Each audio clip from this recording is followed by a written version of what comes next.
Il faut que tu prophétises encore sur un grand nombre de peuples et de nations et de langues et de rois.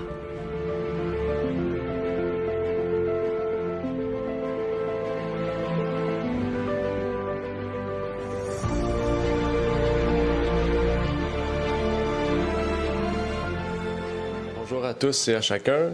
Donc, bienvenue aussi à ceux et celles qui sont parmi nous. Bon sabbat à vous aussi.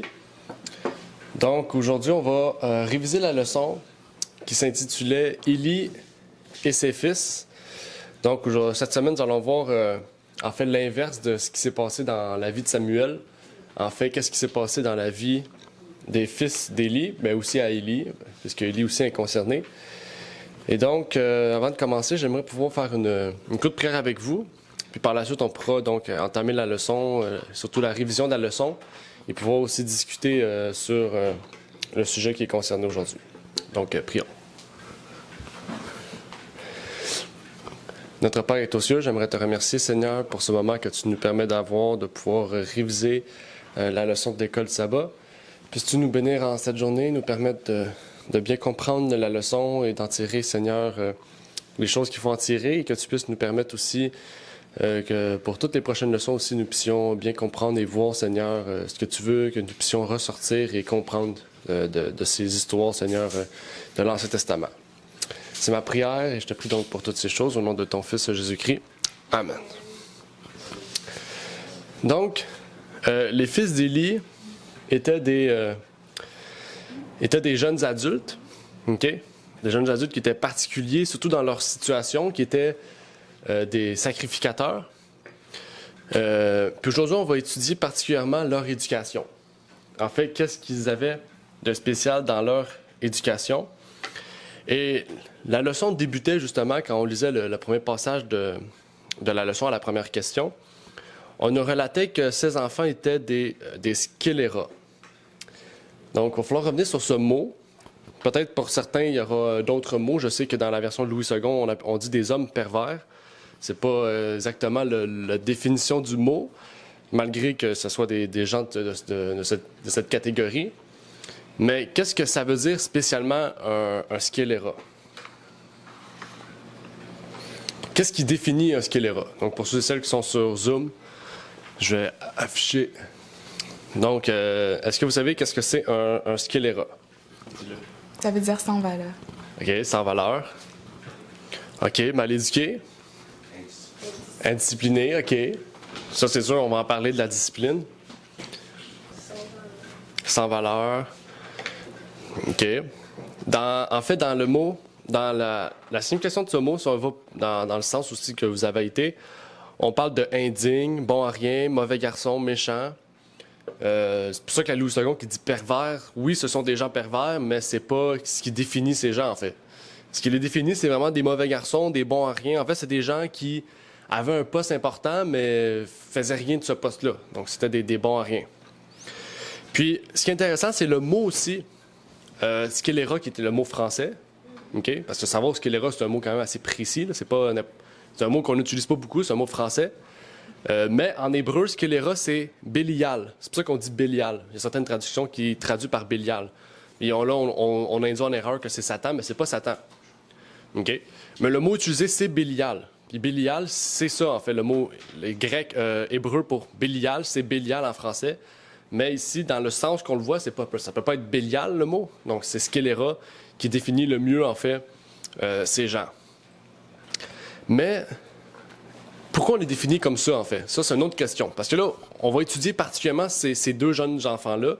J'ai oublié leur nom. J'avais marqué leur nom, mais je les ai oubliés. Je suppose que je les ai marqués, peut-être vers la fin. Mais qu'est-ce que ces enfants-là faisaient qui les catégorisait comme des bons à rien, en fait? Qu'est-ce qui faisait qu'ils étaient catégorisés comme des scélérats? Ben, je veux dire, pour les appeler des bons à rien, c'est quelque chose de précis, là.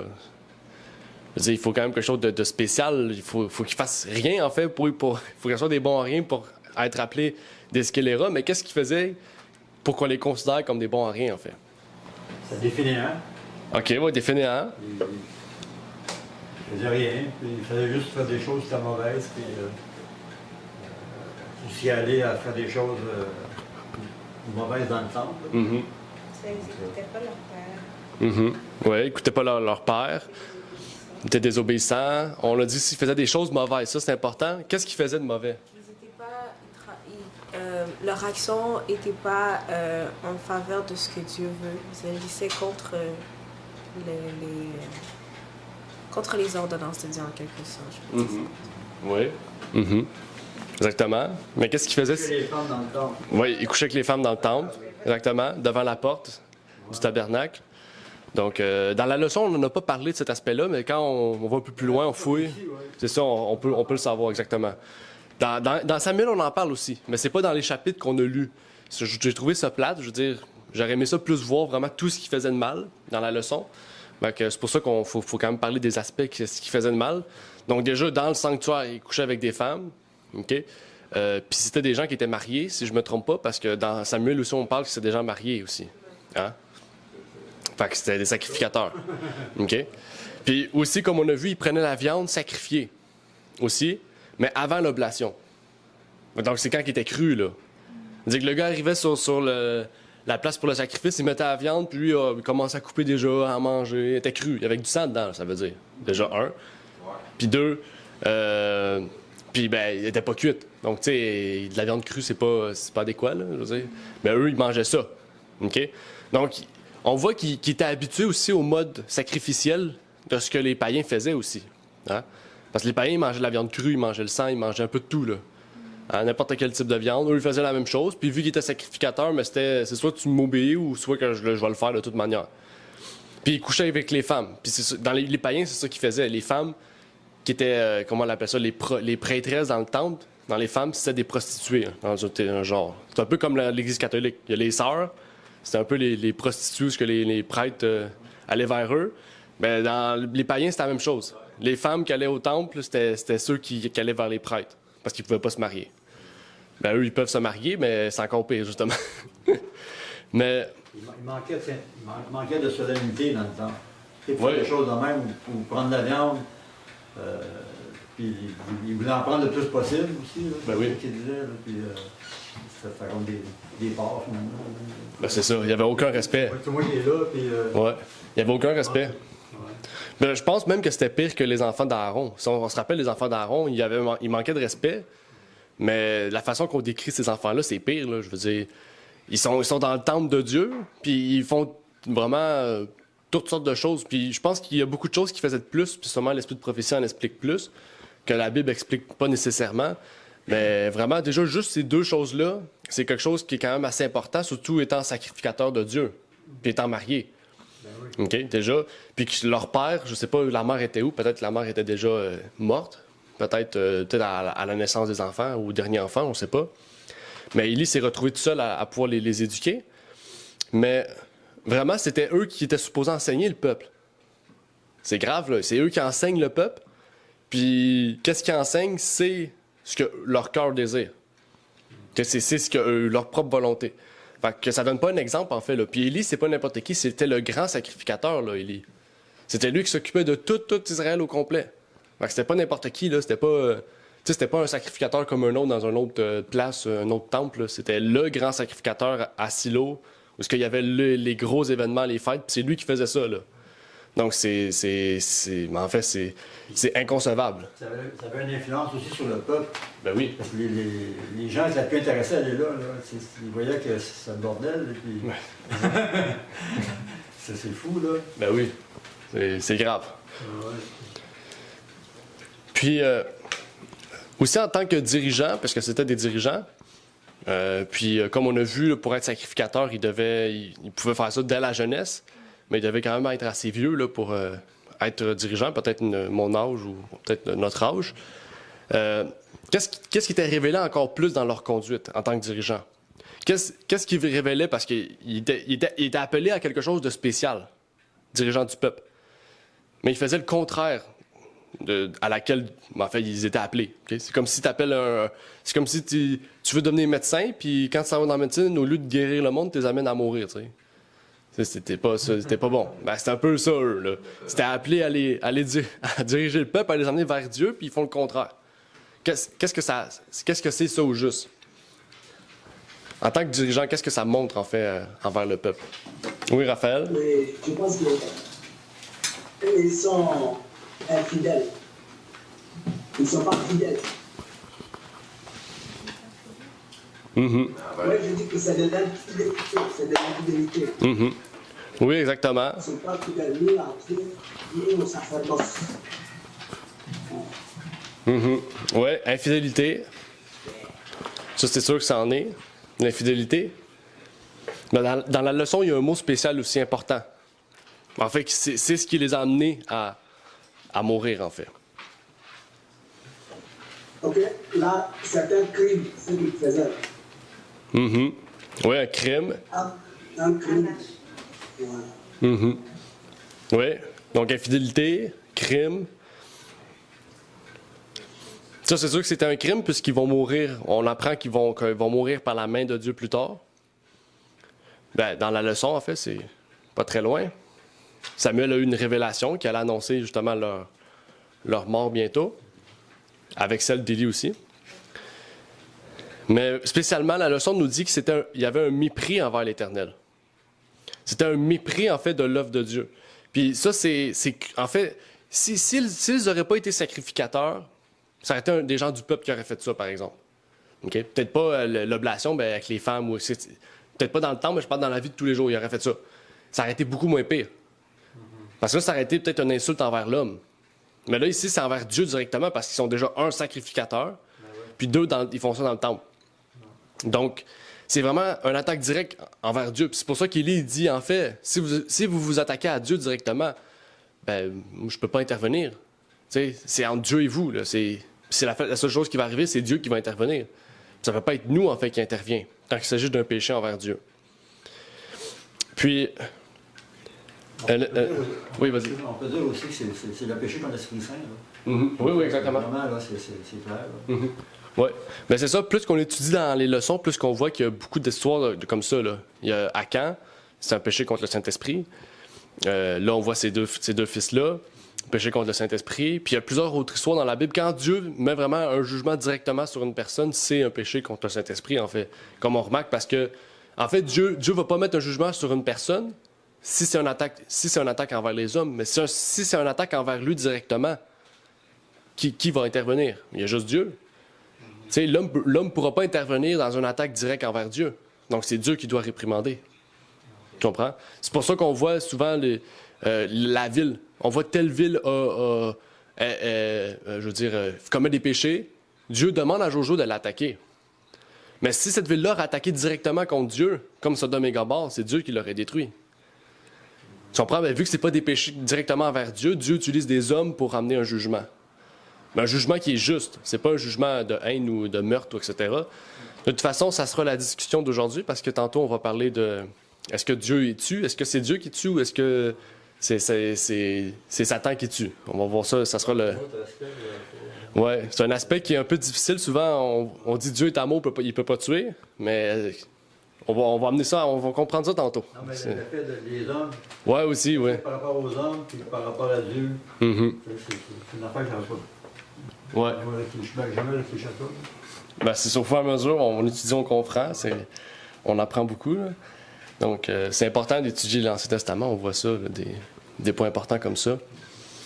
Je vais lire ici un paragraphe pour vous de Témoignages, volume 5. Lorsqu'une Église a été élevée et laissée sans instruction sur ces points, le ministre a négligé son devoir et devra rendre des comptes à Dieu des impressions qu'il a laissées prévaloir. Si l'on n'inculque pas au peuple des idées correctes sur le vrai culte et la vraie révérence, il y aura une tendance croissante à mettre le sacré et l'éternel au même niveau que les choses ordinaires. Et ceux qui professent la vérité seront une offense à Dieu et un déshonneur pour la religion. Ils ne pourront jamais, avec leur idée inculte, apprécier un ciel pur et saint, et être prêts à se joindre aux adorateurs dans les cours célestes là-haut, où tout est pureté et perfection, où chaque être a une parfaite révérence pour Dieu et sa sainteté. Donc on voit ici, les deux sacrificateurs, ils vont devoir rendre des comptes à Dieu, parce qu'ils n'ont pas amené les hommes à respecter Dieu, à voir que Il y a les choses de la vie, puis il y a Dieu. Quand on rend un culte à Dieu, on doit un grand respect. Quand on prie pour Dieu, on doit un grand respect. En fait, c'est ça, eux, ils ont amené la même chose, en fait, les choses de Dieu au même niveau que les choses ordinaires. Ça veut dire que le gars qui fait de l'agriculture sur son terrain, puis le gars qui va amener, pardonner son péché au temple, il va amener son agneau, pour eux, c'est la même chose. En fait, c'est ça qu'ils font. Puis le peuple, il révère plus Dieu.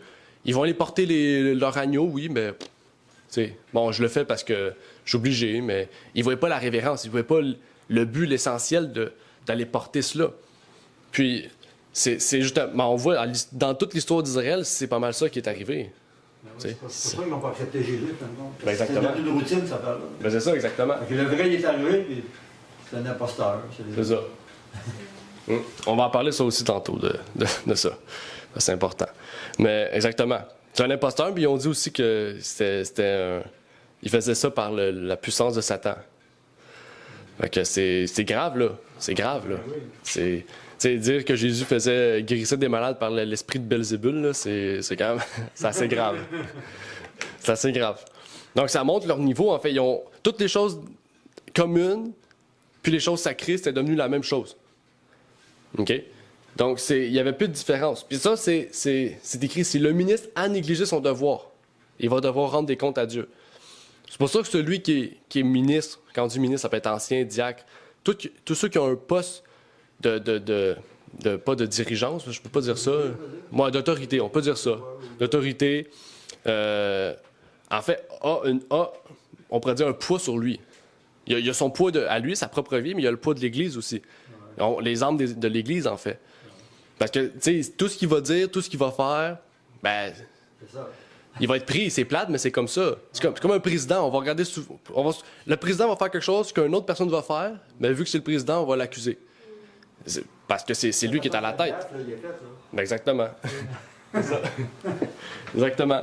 C'est plate, mais c'est comme ça. Dieu nous révèle que c'est comme ça, en fait. Donc, les péchés des enfants d'Élie, ils vont rendre coupable Élie aussi. Hein? Parce que les enfants d'Élie, ils n'ont pas fait ça parce qu'ils ont décidé par eux-mêmes plus tard. Non. Ils ont fait ça parce que depuis longtemps, ils faisaient ça, puis qu'Élie, ils n'ont jamais reproché. Donc, pour eux, c'était correct. Tu sais, si Élie, ils auraient reproché à la première fois qu'il aurait fait ça, il aurait sûrement pu faire ça avant. Plus tard, je veux dire. Mais on voit aujourd'hui que... OK, j'ai skippé une question. Mais quand on parle d'Élie, on voit les actes de ses enfants. On voit tout ce que ses enfants faisaient. Qu'est-ce qui fait qu'Élie est coupable? Pourquoi Élie serait coupable aussi de ce que ses enfants font? On le sait qu'il est coupable, on l'a vu dans la leçon, mais qu'est-ce qui ferait que lui aussi est coupable? Ils n'ont pas réprimandé en étant petits, là, il faut que tu enseignes la voiture, il faut que tu les éduques dans les voies de Dieu. Puis s'ils se détournent, il faut que tu les reprennes, il faut que tu les réprimandes. Puis je pense que c'est ce côté-là qui a manqué, puis ils les ont laissés aller à eux-mêmes. Puis il y a eu les résultats qu'il y a eu. Dans la petite prophétie, il me semble qu'il disait que le fait de ne pas les avoir réprimandés, le père ou Élie était aussi coupable que ses enfants. Ça ressemble, hein? Ben, si, le fait de le savoir et de ne pas réprimander, ça veut dire que tu as une décision à prendre. Tu réprimandes, donc tu te laves du péché de tes enfants. Ben, si tu ne le fais pas, mais là, c'est aussi coupable que les autres. Oui. Ben, c'est ce qu'on a discuté l'autre fois, parce qu'on avait étudié ça, si on se rappelle, avec Akan, justement. On avait vu que Akan était coupable et sa femme, mais pas ses enfants. Puis là, c'est l'inverse. Les enfants sont coupables, les parents sont coupables. Donc, là, on pourrait se dire, c'est quoi, qu'est-ce qui marche pas? La Bible se contredit. Souvent, on fait des conclusions comme ça. Mais si on prend le temps de comprendre, on voit que, en fait, ici, c'est dû au fait que Élie le savait, mais qu'il les a pas reprochés. Puis ça, c'est dû à la mauvaise éducation. Fait que c'est pour ça qu'il est coupable. Tandis que Akan et sa femme, en fait, ont commis un péché personnel, en fait. Puis c'était un péché pas seulement personnel, c'était un péché directement contre Dieu, parce que Dieu avait dit « ne prenez pas », puis ils ont pris. Donc, Josué ne pouvait pas rien faire, en fait. C'est Dieu qui devait mettre un jugement sur lui. Puis les enfants sont pas coupables d'un péché, en fait. Un péché, d'un choix, en fait, de ses parents. Tandis qu'ici, c'est pas pareil, là. Ici, ces enfants ont été vers ce résultat-là à cause du père, en fait. C'est pas pareil, là. C'est la même chose avec le ministre, hein? On reprend l'idée, le ministre. Le ministre qui dit quelque chose à un homme, puis qu'un homme, à cause de ce qu'il a dit, il va dans le péché, il se pêche, puis il s'en va, puis il s'enfuit, puis il fuit Dieu. Mais le ministre est coupable de cette personne-là. C'est écrit dans les registres là, qu'il a commis un acte, c'est un acte important, parce qu'il a mené à la déchéance un homme. C'est la même chose, en fait. C'est de la mauvaise éducation ou de la mauvaise façon de le dire, ou je sais pas, mais vous comprenez ici que, en fait, chaque action peut mener à une conséquence qui va nous revenir dessus à un moment donné. Donc, en fait, c'est ça. Élie était au courant de ces choses-là, mais ce qui est pire, c'est qu'il a entendu que tout le peuple a une mauvaise image de lui, pour leur dire. Si on se rappelle dans la leçon, c'est écrit, le peuple a commencé à voir tout ce que ses enfants faisaient, puis à avoir une mauvaise impression de leur fils. Puis là, Élie a dit, « Ah, mes enfants, faites pas ça, comme un petit monsieur, faites pas ça. » Ben, tu sais, il faisait ça depuis longtemps, là. Non, c'est ça. Mais il n'y avait pas de respect. Ils n'ont pas été enseignés à avoir un respect pour leurs parents. Donc, pourquoi tout d'un coup, il y en aurait? Tu sais, c'est assez simple.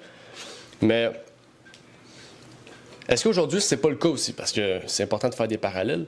On voit l'histoire d'Élie, on voit ses enfants, comment ils étaient, on voit Élie, comment il a réagi, comment il était. Est-ce qu'aujourd'hui, on se retrouve pas dans la même situation, dans les histoires familiales? Peut-être une mauvaise éducation, peut-être que les enfants commettent des choses qui vont rendre coupables les parents aussi. Comment on peut voir ça pour nous aujourd'hui, en fait? C'est un exemple pour nous. Oui, un exemple pour nous. Oui, il y a beaucoup de... Des fois, il y a des péchés qui ne sont pas... Les parents, des fois, il y a mieux se taire que d'avouer que leurs enfants ont fait telle chose ou telle chose. Puis des fois, ces enfants-là sont baptisés dans l'Église. Puis les parents se taisent. Puis ça reste de même. Finalement, on protège les enfants au lieu d'avoir peur de rumander ou alors, quand c'est trop loin, mais d'en parler à l'Église, pour qu'il y ait quelque chose qui se passe. Exactement. C'est quoi l'éducation aujourd'hui qu'on donne aux enfants? Peut-être pas dans le monde chrétien, même si ça l'affecte, le monde chrétien. Mais dans le monde, c'est quoi qu'est-ce qu'on enseigne dès le plus jeune âge, là, dès qu'on rentre à la maternelle ou dans les écoles primaires? Qu'est-ce qu'on enseigne aux enfants, là? Au niveau de l'éducation, là, je parle. Là.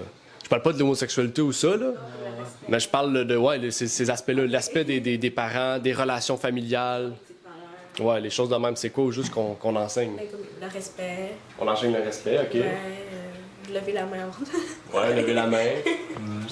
À l'école, on enseigne aussi... À l'école d'aujourd'hui, là. Oui. On pourrait dire général, là. Général, oui. Dans le monde. Parce qu'on enseigne beaucoup de choses à l'école primaire à cette heure, là. Beaucoup de choses sur les relations familiales, comment considérer la famille, comment voir la famille. Parce que la famille d'aujourd'hui puis d'avant, c'est plus la même, là. Non, c'est pour ça que je réponds pas. Ouais, c'est normal, c'est comme plusieurs, comme qu'il y ait deux mamans, qu'il y ait comme deux papas. OK, on pourrait dire ça, ouais. Comme normaliser. Normaliser le fait d'avoir deux mères, deux pères. Ouais. Ben, à cette heure, c'est plus de même. C'est pour ça qu'on appelle plus ça des mères, des pères. On appelle ça parent 1, parent 2. C'est plus simple. Donc déjà, juste ça, c'est un problème. Le fait de détruire l'aspect paternel et maternel. Ouais, c'est normal que si une personne se voit comme une fille ou que c'est que c'est normal si c'est une personne garçon qui se voit comme une fille et qui veut utiliser les pronoms elle, je sais même pas c'est quoi la formule je sais pas. pronom. Mais il y a beaucoup, ouais. OK. Ça, c'est un aspect. L'aspect de la sexualité, on pourrait dire de la personne, l'identité de la personne. Ça, dès la jeune âge, on apprend ça, du moins, peut-être pas partout, mais ici, on s'adresse ici au Québec, au Canada, cet aspect-là. On a aussi l'aspect de famille, dans le sens que, dès le jeune âge, en fait, dès que l'enfant est conscient, dans le sens conscient, c'est large pour eux, là, mais dès que l'enfant peut prendre des décisions, il a le droit de choisir qu'est-ce qu'il veut être. C'est pas la famille, c'est pas les parents qui décident. OK? Fait qu'on détruit déjà le lien familial, en fait. Déjà que parent 1, parent 2, Donc, il n'y a plus de mère, plus de père, plus d'identification. En plus de parent 1, parent 2, ça veut dire que si les parents, c'est 2 femmes, ne sont pas d'accord avec la décision de leur enfant, bien, l'enfant peut dire « Je n'ai pas à vous écouter. L'école m'a appris à ne pas vous écouter. Je fais ce que je veux. » Mais c'est tellement ce qui est mauvais parce que, rendu à un certain point, l'enfant passe plus de temps à l'école qu'il le fait à la maison. Fait que c'est sûr que toutes les décisions qu'il finit, qui va écouter, les gens avec qui il a passé plus de temps, parce que c'est l'école qui a fait son éducation. Soit ça comme en tant que famille, c'est tellement important de garder ton enfant pendant longtemps. Je pense que même Ellen White parle de garder ton enfant pendant les 8 premières années de sa vie. Genre que c'est la mère qui fasse l'éducation de l'enfant. Mais maintenant, c'est sûr que l'enfant va finir par écouter l'endroit où il a passé le plus de temps de sa vie parce que c'est là qu'il a eu son éducation, vraiment. Les parents, il n'y a plus de lien familial du tout, c'est l'école qui détruit ça. Comme Moïse, on a parlé de Moïse récemment, hein? Sa mère a eu Moïse pendant 12 ans. Il a eu l'éducation pendant 12 ans. Fait que les 8 premières années, là, c'est vraiment crucial. Ouais. Les premières années où ils sont très cruciales. Elle a eu 4 ans de plus. Elle a eu 4 ans de plus pour l'envoyer chez Pharaon, finalement. Chez la fille de Pharaon. Ben oui, exactement. Puis c'est justement des problèmes qu'on retrouve dans l'école aujourd'hui, dans le fond, dans la forme, on pourrait dire la concrétisation du caractère de l'enfant, aussi de l'idée de l'enfant, de la conception de la famille, des parents, des relations. Tout ça se forme à la jeunesse, puis là, ça, c'est détruit.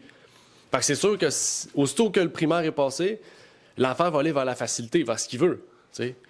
T'sais, tu donnes à l'enfant de 4 ans, parce que l'école, je pense, c'est 4 ans. Prématernelle, mettons, c'est 3-4 ans. Mettons 3-4 ans, prématernelle jusqu'en 6e année, il va à l'école publique.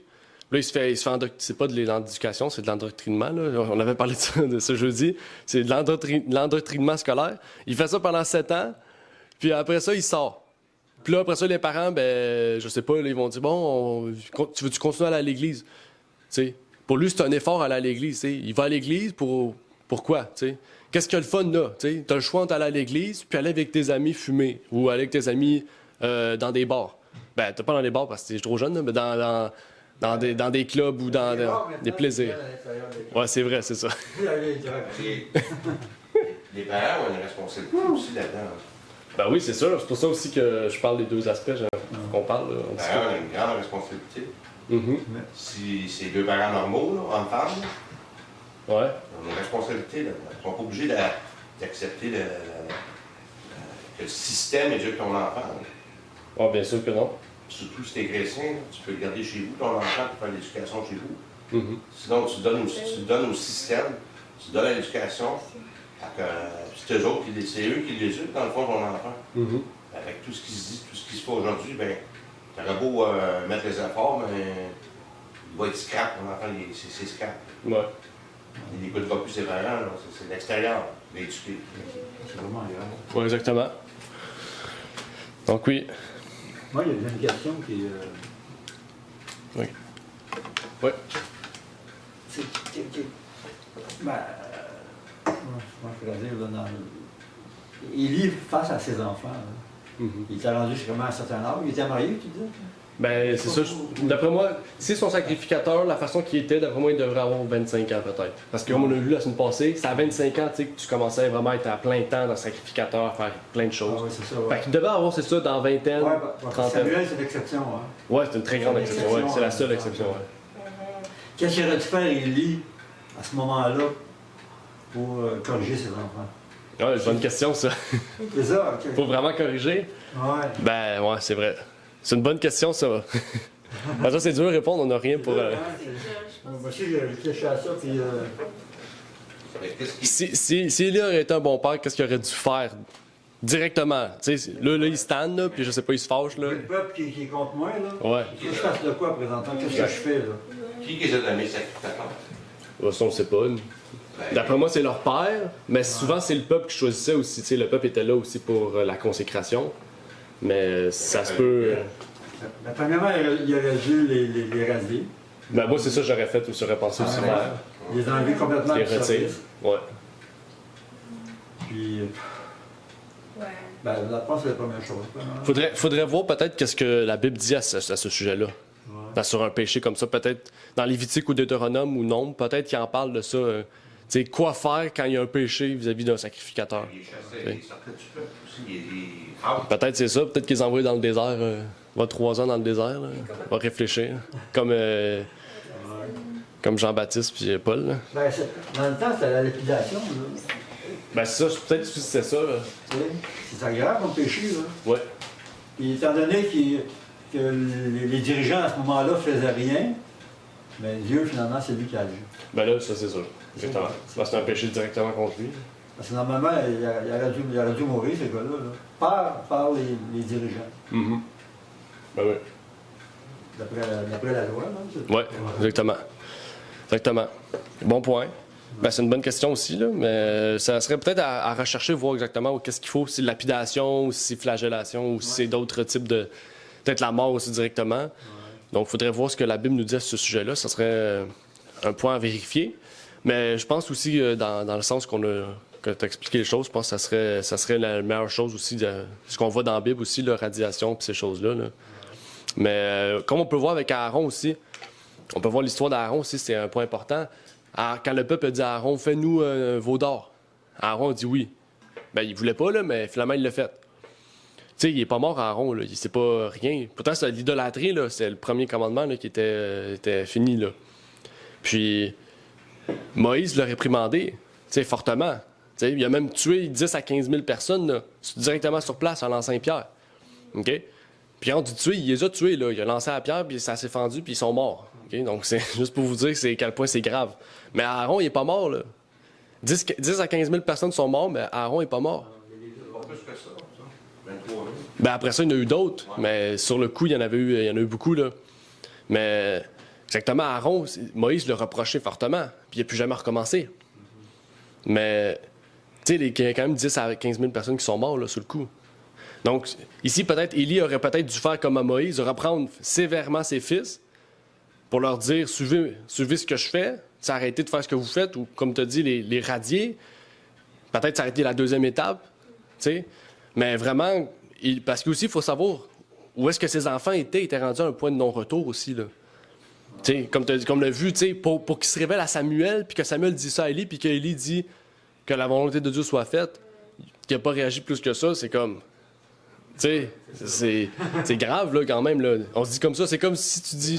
Tu vas avoir un père puis une mère, puis tu dis « Ah, ton enfant a tué quelqu'un. » Ah, ben, il ira en prison. T'sais. Je veux dire, en tant que parent, c'est pas... En tant que fils, tu vois ça, c'est pas gentil de la part des parents. Il n'y a pas plus de réaction que ça. Là. Donc, c'est un peu comme ça qu'Élie a réagi, du moins que j'ai vu ce qu'Élie a réagi, j'ai trouvé ça plate. C'est une petite réponse comme ça. Mais là, elle nous dit dans l'éducation, puis je vous conseille le livre Éducation, elle parle de l'histoire justement de Élie et ses fils. Elle dit « Les stupides se moquent d'un sacrifice de culpabilité. Veillons à ne pas traiter le péché à la légère. Il exerce une puissance redoutable sur celui qui l'entraîne. Le méchant est pris dans ses propres fautes, il est retenu par les liens de son péché. Le plus grand tort que l'on puisse faire à un enfant, à un jeune, est de le laisser s'abandonner à de mauvaises habitudes. » Comme il y a fait. Donc c'est grave. Ça dit le plus grand tort que l'on puisse faire à un enfant, okay? C'est pas un tort que tu te fais, c'est un tort que tu fais à l'enfant. C'est de le laisser dans la voie que tu sais qui est mauvaise puis que tu lui montres pas la bonne voie. C'est grave, là. Ce qu'Élie a fait, c'est pour ça qu'il était autant coupable que l'enfant, en fait. Parce qu'Élie aurait pu sauver ses enfants. Et aujourd'hui, les parents, c'est la même chose. Ils sont coupables aussi dans ce sens-là. S'ils connaissent le bien, mais ne le font pas. C'est Jacques qui dit ça, hein. Tu fais le mal tout en sachant que tu fais pas le bien que tu devrais faire, mais tu fais le mal. C'est à peu près ça que Jacques dit, Jacques 5, 17, je pense. Il dit ça. Tu sais le bien, mais tu fais le mal. C'est ça qu'Élie fait. Il sait le bien, mais il a pas montré le bien à ses enfants. Donc, même que la leçon disait que Élie a honoré ses enfants plutôt que Dieu. Une autre raison pour laquelle il est mort. Et là, c'est une question pour vous. Est-ce qu'il faut honorer Dieu avant nos enfants ou laisser nos enfants dans la conduite qu'ils sont en disant, bon, ben, c'est leur décision? Donc, honorer Dieu? Oui, exactement. Oui, c'est exactement. C'est Dieu qui nous a donné les enfants. Dans Matthieu 10, 37, ça dit, « Celui qui aime son père ou sa mère plus que moi n'est pas digne de moi, et celui qui aime son fils ou sa fille plus que moi n'est pas digne de moi. Donc Jésus l'avait dit, en fait. Puis je pense que c'est clair, là, il n'y a pas plus clair que ça. Il y a dans le livre Éducation aussi cette même chose. En cessant d'honorer Dieu, il cessèrent d'estimer l'homme. La vérité, le sens de l'honneur, l'honnêteté, la confiance, la miséricorde quittaient la terre. Les fils d'Élie avaient rien de ça, en fait. C'était bon rien. L'avidité cruelle, l'ambition dévorante engendrèrent une méfiance universelle. Les notions du devoir, de secours à apporter aux faibles, de dignité, de droits humains furent rejetées, comme des rêves ou des mensonges. Les gens du petit peuple étaient considérés comme des bêtes de somme, des instruments, des marchepieds pour l'ambition. Donc ça nous résume un peu comment les fils d'Élie étaient. Hein? Ça nous résume aussi comment le monde d'aujourd'hui est. Hein? C'est pas mal ça. Quand on cesse d'honorer Dieu, on cesse d'estimer les hommes. C'est pas écrit honorer les hommes, d'estimer les hommes. C'est-à-dire qu'on voit plus d'intérêt envers les autres hommes, en fait. On pense juste à nous. C'est pas mal ça aujourd'hui. Hein? On dit souvent ça, au lieu de penser les autres pour que tu t'ailles mieux, on dit pense à toi premièrement, puis après ça, tu pourras aider les autres. Mais je connais aucune personne, en fait, qui a fait ça puis qui a réussi. Est-ce que vous connaissez une personne qui a fait ça, qui a réussi? Sur les réseaux sociaux, on voit ça partout. Bon, j'arrête de penser aux gens, je vais penser à moi. Mais ça fait 3 ans qu'ils font ça, puis ils pensent juste à eux. Parce qu'en fait, ton moi, il va toujours en avoir besoin, en fait. T'sais? Surtout si tu mets Dieu de côté, tu vas toujours avoir un besoin, là. Tu vas toujours avoir un besoin. Fait que tu n'aideras jamais les autres. En fait, tandis que si tu aides les autres, tu vas tout le temps aider les autres, mais en faisant cela, tu vas te rendre heureux.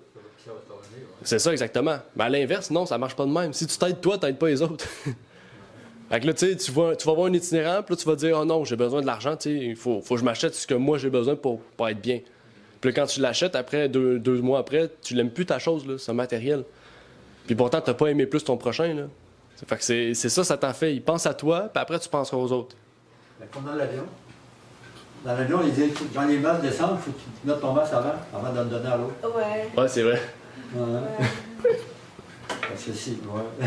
Parce que tu vas regarder l'aider aussi. Si t'as Ouais. quelque Tu respires chose. plus. Mais, ouais. Ouais. Ben ça, c'est une situation de vie ou de mort. Mais si tu aurais le choix, c'est ça. Je comprendrais, moi, dans le sens que c'est sûr que si tu n'as plus d'oxygène puis tu veux aider l'autre, tu ne pourras pas l'aider longtemps parce que tu vas mourir avant. Fait que c'est mieux que tu mettes ton masque et tu aides l'autre. Ça, c'est comprenable. Ça, c'est comprenable. Ça, c'est une situation de vie ou de mort. Ben, c'est un bon exemple. Ouais. Dans le sens que le monde d'aujourd'hui aurait fait ça peut-être pour dire « Moi, je veux vivre puis peut-être pas aider les autres. » tu sais. Mais c'est pas tout le monde qui est de même. On va pas généraliser. C'est pas tout le monde. Mais qu'est-ce que la société veut amener à penser, c'est ça. Qu'on le veuille ou qu'on le veuille pas, c'est comme ça que les gens sont amenés à penser. C'est ça que la société veut. Les annonces sont toutes de même, là. Pensez à vous, à votre... Pensez à votre peau va être magnifique. Hey, tu sais? Ouais, achetez-vous une piscine, faites-vous plaisir. Tu sais, souvent on dit ça, faites-vous plaisir, achetez-vous une piscine. Elle est à rabais pour 2000 $ de moins, tu sais, puis ils l'ont augmenté de 3000. Il y en a qui se sont rendus très belles avec leurs bottes. Ouais, aussi, très bien. Affreux, des fois, là, ça n'a pas bon. Ouais, là. Mais exactement. Donc, on voit qu'il y a réellement un problème, en fait. Donc, les enfants de Élie, c'était Ophni et Phiné. C'est ça, les enfants d'Élie. Ophni et Phiné. OK? Donc, je les ai marqués un peu plus loin. Donc, ils sont morts quand les Philistins ont pris l'Arche de l'Alliance. Puis Élie, lui, a été surpris que ses enfants meurent, mais il a été surpris que l'Arche de l'Alliance soit pris. Fait qu'en se levant, il a comme fait un vertige, je sais pas comment dire, pas une crise, mais il a comme, il est tombé dans les pommes. Souvent, quand on est trop surpris de quelque chose, on tombe. Ben, en tombant, il s'est cassé le cou, puis il est mort. Ah ouais. Élie, c'était un homme âgé aussi. Il était gros, il était grand, il était corpulent. Hein? Ouais. Puis, donc, il est mort aussi. C'est la conséquence, en fait, de cela. Et ça a été leur condamnation suite à leur désobéissance, en fait. On pourrait là se poser la question, si Élie avait fait son travail de discipline, parce que c'est un travail de discipline qu'Élie aurait dû faire envers ses enfants, est-ce que, j'ai écrit 7 enfants, c'est 16 enfants, est-ce que ces enfants auraient écouté? S'ils les auraient repris dès la jeunesse, en fait. Oui? Ouais. Ça dépend. La Bible dit, Instruire l'enfant dans la voie d'être possible. Ouais. Lorsqu'il sera vieux, ça ne détournera point. Dans la jeunesse, oui, il y avait eu un changement. Ça dépend. Mais ça prend une forte éducation. Ouais. Parce que tu peux enseigner à un enfant, puis s'il veut rien entendre, qu'est-ce que tu lui dis? Ah, ouais, Ça servira à rien. Ouais. Mais ça, on en parle un peu plus loin. On va revenir C'est sur ça. ça. Sur les enfants difficiles, on va revenir un peu plus loin. Ça, je parle de ça. Flagellation. Non, ça... Flagellation. Moi, j'ai la foi que si vraiment, dès leur jeunesse, l'enfant est bien instruit, puis, genre, je sais pas, il lit vraiment, il n'y aurait pas eu toutes ces difficultés-là avec ses enfants. Ben ça, c'est sûr qu'il y aurait eu beaucoup moins de difficultés. Ouais, Puis, c'est ça.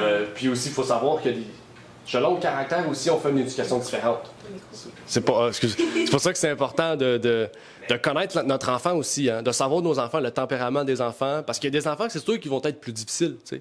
Des aventuriers qui veulent s'enfuir, faire plein de choses dangereuses, puis connaître le monde. Il y a trois caractères différents. Exactement. Les enfants, là. C'est ça. Il y en a qui réfléchissent différemment. Oui, exact. C'est pour ça qu'il faut bien connaître ses enfants. Avoir une bonne relation avec les enfants, c'est la première chose, je pense, pour apprendre aussi à bien les éduquer selon leur caractère. Aussi, il faut comprendre, il y en a qui sont enseignants, il y en a qui c'est plus dur, sont plus difficiles à enseigner. Ben, que ça soit sur n'importe quoi. Mm-hmm. Ouais, la parole de Dieu, ça peut être à l'école, ça peut être partout. L'enfant, tu vas lui donner les mêmes ingrédients à 2 enfants, ou à 3, ou à 4, peu importe. Mais à un moment donné, il va choisir, lui, l'enseignant. Mm-hmm. Il peut aller dans le monde, puis il peut aimer ça, puis ou il peut continuer avec Dieu. Ouais, Même si tu as donné la meilleure éducation. ouais. Ça c'est sûr. Ça, c'est sûr, sans prendre en compte. L'enfant prodigue, tu sais, il a voulu comme, aller faire ses découvertes en quelque sorte, mais je pense que ce qui le rattache toujours, c'est le fait que ces enseignements-là sont quand même restés avec lui, même pendant ses découvertes, puis il a réalisé qu'il pouvait toujours retourner chez lui, parce que c'est là vraiment qu'il est. C'est pour ça que même s'il y a des enfants difficiles, j'ai toujours foi que eux qui ont grandi vraiment dans vraiment l'enseignement que Dieu veut, il y a toujours des chances pour eux qu'ils aient le titre d'enfant prodigue, puis ils retournent chez eux. Mm-hmm. Ils retournent là où Dieu veut qu'ils soient vraiment pour leur protection complète en quelque sorte. Mm-hmm. Oui, exactement. Mm-hmm. On pourrait prendre même l'exemple des 12 fils de Jacob. Hein, c'est eux qui ont voulu tuer Joseph, puis après ça, ils ont fait leur voie, puis ils sont retournés avec Dieu plus tard. Hein, aussi. Même si Judas a commis un acte, il a couché avec la femme de son père, il a fait un enfant. Puis c'est pour ça aussi que. C'était pas Judas, hein, je pense que c'était Judas. Il me semble que c'était Judas. Ruben. Mais je sais qu'il y a eu 2. Les 4. Ouais, parce que les 4 premiers frères n'ont pas eu le droit d'aînesse. Il y en a 2 qui ont commis un meurtre parce qu'il y en a qui ont violé sa sœur. Qui ont tué toute une ville au complet. Puis il y a 2 autres qui ont commis un acte irréprochable aussi. Ça, c'était quelque chose. 2 hommes tuer toute une ville, là. On pourrait même parler des enfants à Ellen White aussi, un de ces enfants qui était rebelle, ouais. Ouais. C'est William, je pense. Willie. C'est lui là, qui était rebelle. Là. Pendant longtemps, là, il a fait une vie là, dans le monde. Il n'a rien voulu savoir de Dieu. Puis à un moment donné, je pense à 20 ans, 20 ou 22 ans, il est revenu. Puis c'est lui qui a travaillé avec Ellen White par la suite, là, qui écrivait ses lettres, puis tout. Puis c'est lui-même qui est allé il a construit un bateau qui s'appelait le Daystar, le bateau Daystar, qui allait dans tout le sud des États-Unis pour aller voir les Afro-Américains, les convertir avec un bateau. Sur son bateau, il y avait une presse, il pouvait imprimer des livres, des tracts, puis il donnait aux Afro-Américains et tout. Puis il faisait ça par bateau, puis il a fait plein de places dans le monde. Fait que, il s'est converti. Oui, il est revenu, exactement. Ouais. C'est même lui qui a vécu le plus vieux, je pense, là, de ses enfants. Là. Comment? C'est lui qui a vécu le plus vieux de ses enfants. Ah ouais? Ouais. Il a vécu très vieux. Puis il était très respecté. Il faut honorer aussi les représentants de Dieu, pasteurs, enseignants, parents, appelés à parler, à agir de sa part. C'est le Seigneur que nous honorons à travers eux. Donc, on honore Dieu à travers ces personnes-là. Donc, il y a un respect à avoir, un honneur à honorer ou respecter ces personnes. Lévitique. C'est ce que tu veux dire, Paul? Oui. Parents appelés à parler. Oui, c'est ça. Parents appelés à parler, à agir de sa part. Parce que ça, on rend bien les représentants de Dieu. On parle pasteur, enseignant. C'est toutes des personnes qui ont un travail d'éducation envers une classe. Les pasteurs, les enseignants. Ouais. Les parents qui sont appelés à parler. C'est ça, sont appelés à parler et à agir sur les enfants, à éduquer les enfants, à montrer la voie.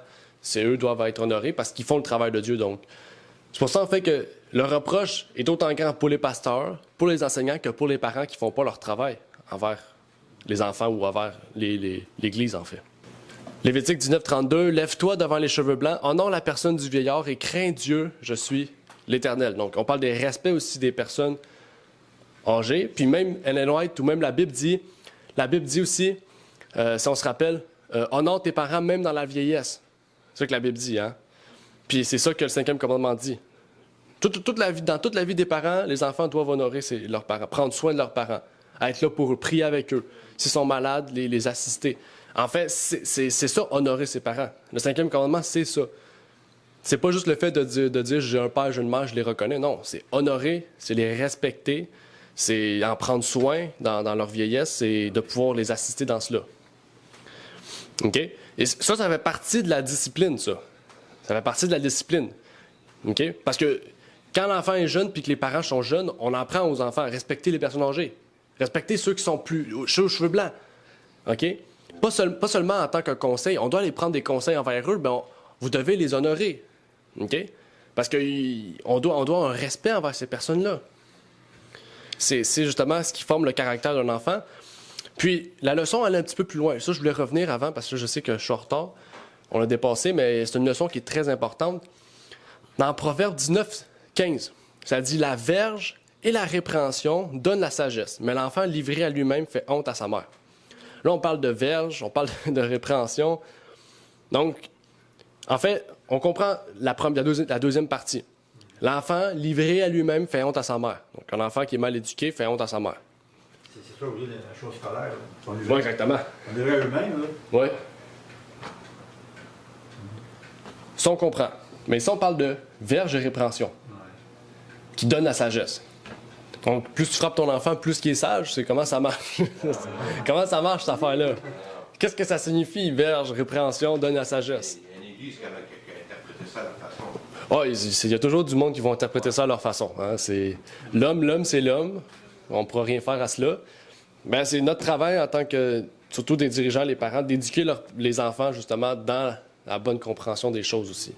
Parce que même le monde, même ceux du dehors, ils comprennent des choses spéciales des fois. Hein. Il y a des choses, des fois, ils sont païens, là, ils prennent une information, puis ils en font une grosse affaire ou une compréhension, tandis que c'est pas du tout cela. Hein? Donc, en fait, c'est vraiment dans l'homme, là. L'homme a tendance à être de même. Mais qu'est-ce que ça signifie, là? Verge, répréhension, qui donne la sagesse. La droiture et la justice. OK. Donc, une éducation dans la droiture et la justice. Ouais. OK. La discipline. Bonne réponse. Ouais. Est-ce que vous avez une autre idée de qu'est-ce que ça pourrait être? Parce qu'une verge, c'est quand même un bâton, là, un bat de baseball. Non, c'est pas vrai. C'est pas un bat de baseball. Non. C'est peut-être ça? Ma mère en avait une verge. C'est les verges mesurées en bas, là. Ouais. On avait déjà passé une. Ouais, dans l'époque, souvent, il y a plus loin, c'était comme ça. Aujourd'hui, c'est plus de même. Aujourd'hui, tu frappes ton enfant, l'enfant a le droit d'appeler la police puis de faire arrêter ses parents. C'est pour vous dire à quel point c'est absurde. Ça veut Comme signifier. dans la parole de Dieu, comme dans Apocalypse 3, verset 19, c'est Jésus-Christ qui parle à Laodicée, et Laodicée, comme c'est la pire église, et il dit « Je reprends et je châtie tous ceux que j'aime, et donc du zèle et reprends-toi. » Donc, par la verge, en fait, c'est comme un châtiment, mais comme c'est pas méchamment, c'est pour corriger, pour reprendre l'enfant, et comme nous on est les enfants de Dieu et que l'église de Laodicée c'est comme l'enfant de Dieu, en fait l'enfant, oui c'est exactement l'enfant de Dieu. Donc Jésus-Christ il prend en fait comme son rôle, et comme il va comme reprendre son enfant, il reprend les gens qui prennent une autre, en fait, son enfant qui prend comme la voie de désobéissance pour les reprendre et les châtier par amour. Mm-hmm. C'est comme dans le même sens. Mm-hmm. Oui, bon point, amen. On va voir le mot ici, le mot répréhension. Je pense pas que je l'ai marqué. Mais le mot répréhension en hébreu, c'est taukecha, qui signifie réprimande, correction, reproche ou punition. Okay? Donc, c'est pas à caractère de violence, mais on voit ici, c'est réprimande, correction, reproche et punition. Donc, quand on parle de répréhension, c'est le fait de, comme on a vu, corriger ses enfants, reprendre ses enfants, de reprocher quelque chose à leurs enfants, un péché ou quoi que ce soit, ou de leur donner une punition. Okay? Donc ça, c'est la première chose, en fait, qu'on doit faire. Pour ce qui est de la verge, il faut savoir aussi que le psaume 23 en parle. Hein? Ta houlette et ton bâton me rassurent. Okay? Le mot houlette et verge, c'est à la même racine hébreu. Okay? Puis la houlette, c'est la chose qu'on utilisait sur les agneaux, pour les ramener, pour les diriger. On les frappait pas pour les battre, là. Bon, on donnait des petites tapes. Marche. Ah ouais, va là-bas, marche.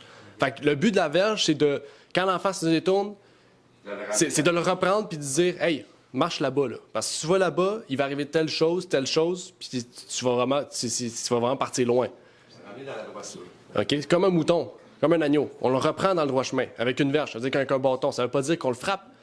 Mais comme Noël dit, puis comme la Bible nous dit, des fois, on peut arriver à utiliser une verge, on parle en termes physiquement, de reprendre plus sévèrement un enfant, parce qu'il y en a des enfants qui ont des caractères plus durs. On le sait, ça, hein? Donc, ça peut arriver. Puis, on en parle parce qu'il y a eu des situations à son époque que c'était le cas, comme aussi à l'époque de nos parents aussi. Mais elle dit ici dans Child Guidance, la mère doit garder son esprit rafraîchi et emmagasiné avec les promesses et les bénédictions de la parole de Dieu, et aussi les choses interdites, afin que lorsque ses enfants font le mal, elle puisse présenter comme un reproche les paroles de Dieu et leur montrer comment ils attristent l'Esprit de Dieu. OK? Répréhension. Ça, c'est la répréhension. Enseignez-leur que l'approbation et les sourires de Jésus ont plus de valeur que les louanges, les flatteries ou l'approbation des plus riches, des plus exaltés, des plus savants de la terre. Conduisez-les à Jésus-Christ jour après jour avec amour, tendresse et sérieux. Vous ne devez rien laisser s'interposer entre vous et cette grande œuvre. Aujourd'hui, on pourrait dire que l'école s'interpose entre l'œuvre d'éducation, en fait, entre la mère et l'œuvre d'éducation. L'école est là. Fait que c'est difficile, en fait, hein, d'éduquer un enfant dans la voie de Dieu, puis à l'école, pendant 8 heures, il se fait laver le cerveau, endoctriner sur d'autres choses carrément contraires, là. Pour ça, l'école de la maison, elle est bienvenue. Exactement. Donc, c'est ça, Proverbe 23, Psaume 23, houlette, c'est le mot chebet. Chebet, c'est le même mot pour verge, la même racine. On dit ton bâton me rassure, ta houlette et ton bâton me rassure. Donc, la verge, c'est ça, c'est un symbole d'autorité auquel on nous redresse, on nous corrige, mais on nous replace sur le droit chemin. Mais comme des fois, elle dit, ici, c'est la meilleure traduction, là, mais c'est pas le meilleur, là. Elle dit le recours au fouet, mais c'est pas le fouet, là. Mais, je veux dire, en français, il n'y avait pas de traduction. Le mot qu'elle utilise, ça veut dire fouet, mais c'est pas le fouet, là. Mais, parce que dans d'autres versions, elle parle vraiment d'une verge. Le recours au fouet peut s'avérer nécessaire lorsque les autres moyens échouent. Elle parle d'un dernier recours. Ouais, soit une ceinture, je sais pas, mais peut-être un fouet ou quelque chose de ce genre. Mais ça dit, mais il ne doit pas être utilisé s'il est possible de l'éviter. Elle parle vraiment d'un dernier recours, là. OK? Donc, il y a une différence entre utiliser ça tout le temps pour éduquer ses enfants et utiliser ça vraiment quand l'enfant est dans une tête dure, là. Mais si les mesures plus douces s'avèrent insuffisantes, il convient d'administrer avec amour une punition qui ramènera l'enfant à la raison. Souvent, une seule correction de ce genre suffira pour toute la vie afin de montrer à l'enfant qu'il n'est pas maître de la situation. Encore une fois, on parle de verge. On a parlé de houlette. Houlette, c'est quoi l'objet d'autorité? L'agneau, quand il voyait David avec la houlette, il savait que c'était lui le maître. S'il faisait quoi de mal, là, un coup de verge. OK? C'était pas... David partait pas à courir, puis il sacrait un coup, là, puis la verge pétait là, tellement qu'il frappait fort. Là. Non. C'est juste un petit coup pour dire... Parce qu'il aime la brebis, puis il veut la ramener dans le droit chemin. C'est ça le but qu'elle dit ici. OK? On doit toujours éduquer l'enfant avec amour. Elle dit tout le temps cela. Jésus dit tout le temps cela. Puis ici même encore, quand on utilise des manières qui sont plus sévères, ou pour dire plus violentes, si on parlerait de 2023, là, Elle dit de le faire avec amour. Ça ne veut pas dire qu'on le fait doucement. On doit le faire sérieusement, sévèrement, mais toujours faire comprendre à l'enfant que c'est pas pour lui faire mal, c'est pour le corriger, pour le reprendre, parce qu'on l'aime, justement. Le pasteur Sabo me disait, il m'a dit ça dans les études. Quand je regardais ses enfants, ils priaient toujours avant. Là, en même temps, il mettait ses genoux, là, il donnait des bonnes tapes ses fesses, quelque chose de genre. Ouais, souvent, ouais. Moi, quand j'étais jeune, j'avais peut-être 5 ans, les voisins d'en bas, ils venaient d'avoir un petit enfant, tu sais, les parents. Ouais. Il avait les yeux croches. Et moi, je montais dans l'escalier avec mon père. Puis là, j'ai dit à mon père, il n'est pas beau. J'ai dit ça, puis j'ai dit, un enfant, on dit pas un peu fort, parce qu'il avait les yeux croches, tu sais, ça faisait bizarre. J'ai dit, il n'est pas beau. Là, mon père, puis durant peut-être 8 heures le soir, moi j'étais couché. Puis mon père racontait ça à ma mère. Je l'ai mangé une bonne. Je ne l'ai plus jamais dit après. Ouais, c'est ça. Ça a pris une fois, tu sais. Ouais, c'est ça, exactement. Donc ça, c'était une bonne situation. Ouais. Donc exactement, un bon exemple. Ça aurait pu être utilisé d'une autre façon, là, mais Ouais. je vais parler tranquillement. À 5 ans, on est quand même... C'est ça. Ben, c'est la méthode dans ce temps-là. ben, à l'époque, c'est ça, c'était plus commun. Elle n'a pas lâché ma mère. J'ai mangé des bonnes. Oh là là. Donc, appel du jour. Donc, Dieu nous appelle à discipliner nos enfants dès le plus jeune âge et à pouvoir leur révéler le Père Céleste avant toute chose. Donc, c'était vraiment la grande leçon du jour. Aussi, la mauvaise exemple d'Élie et ses fils, mais on a la bonne exemple avec Samuel. Donc, je ne sais pas s'il y avait des questions, parce que là, j'ai vraiment dépassé mon temps, même si c'était une leçon importante. Là, mais je vais prier. Notre Père est aux cieux, j'aimerais te remercier pour cette leçon que tu t'as permis d'avoir, de pouvoir comprendre, Seigneur, l'histoire d'Élie et ses fils, de pouvoir voir aussi ce que ta Bible nous révèle sur l'importance de l'éducation et l'importance, Seigneur, de faire ta volonté. Puisses-tu donc nous bénir et nous permettre aussi que cette prochaine leçon puisse nous permettre de mieux comprendre encore ta parole, l'Ancien Testament, et de révéler des leçons encore plus grandes, Seigneur. C'est ma prière pour ces choses au nom de ton Fils Jésus-Christ. Amen. Merci d'avoir écouté cette vidéo. Si vous désirez rejoindre l'œuvre au Québec, veuillez nous contacter par email à asjh1889 de Terrebonne @gmail.com et via Facebook à @asjh1889 de Terrebonne. Merci à vous et que Dieu vous bénisse.